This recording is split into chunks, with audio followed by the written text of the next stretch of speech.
ఏ రకంగా ఆయన మినిస్టర్ లోకేష్ గారి గురించి చెప్పాలంటే ఇప్పుడు అక్కడికి వెళ్తున్నాం, ఎందుకంటే అది ఇంపార్టెంట్. మీకు ఫ్రాగ్మెంటెడ్గా వర్కౌట్ అవ్వదు. ఐటీ అనేది ఇక్కడ ఒకటి ఉండి అక్కడ ఒకటి ఉండి అక్కడ ఒకటి ఉంటే పనిచేయదు. మీరు హైదరాబాద్లో కూడా చూసుకున్నాను, ఏదైనా ఒకసారి ఆ ఏరియానే ఒకసారి ఉంటున్నప్పుడు దీన్ని రాష్ట్రం మొత్తం డివైడ్ చేసుకుంటూ వెళ్ళిపోతే వర్కౌట్ అవ్వదు అది. సో ఐటీ అనేది that's a good thing there basic, డెఫినెట్గా. అక్కడ వైజాగ్ అనేది వైజాగ్లోనే ఉండాలి, దాని మీద ఎక్కువ ఫోకస్ పెడుతున్నారు.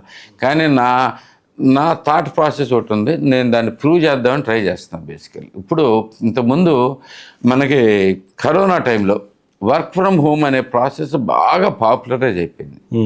ఓకే, దాన్ని చంద్రబాబు నాయుడు గారికి గుర్తించారు, ఎక్కువగా ప్రమోట్ చేస్తున్నారు వర్క్ ఫ్రమ్ హోమ్ అనే ప్రాసెస్ని.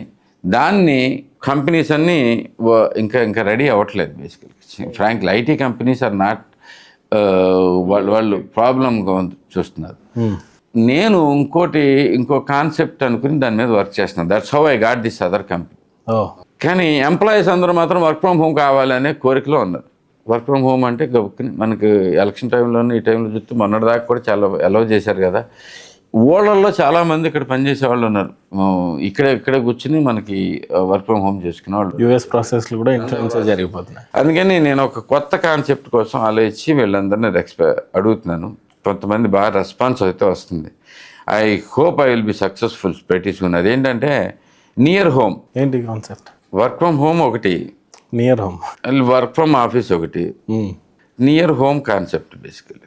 అంటే మీరు గుడివాడలో ఉంటారు కాబట్టి గుడివాడలో కంపెనీ పెడితే మీకు గుడివాడలో చేసుకుంటే బాగుంటుంది కదా.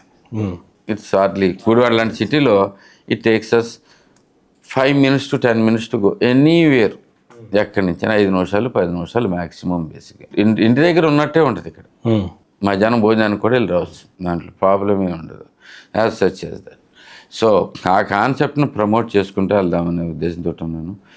ఇప్పుడు ఎవరైనా కంపెనీ పెడితే ప్రణాళికలు, ఇప్పుడు కొత్తగా పెట్టిన కంపెనీలో ఉంది, బెంగళూరు నుంచి వచ్చేసి జాయిన్ అయ్యారు ఇక్కడ వాళ్ళ దగ్గర. ఇంతకుముందు వచ్చేవాళ్ళు కాదు. మీరు అర్థం చేసుకుంటే ఇంతకుముందు బెంగళూరు నుంచి ఇక్కడ కంపెనీ పెడుతున్నామంటే ఇక్కడ ఐటీ సోర్సెస్ వేరే కంపెనీస్ ఇక్కడ నుంచి అటు వెళ్ళడమే కానీ అక్కడ నుంచి ఇటు వస్తాం అనేది ఉండేది కాదు. కానీ ఇప్పుడు ఏమో కాస్ట్లు పెరిగిపోయినాయి అక్కడ. ఓకే, పెరిగిపోయినాయి. అక్కడ ₹1,00,000 వచ్చిన దానికి ఇక్కడ 50,000 వచ్చిన దానికి చాలా బెటర్గా ఉంటుంది బేసికలీ.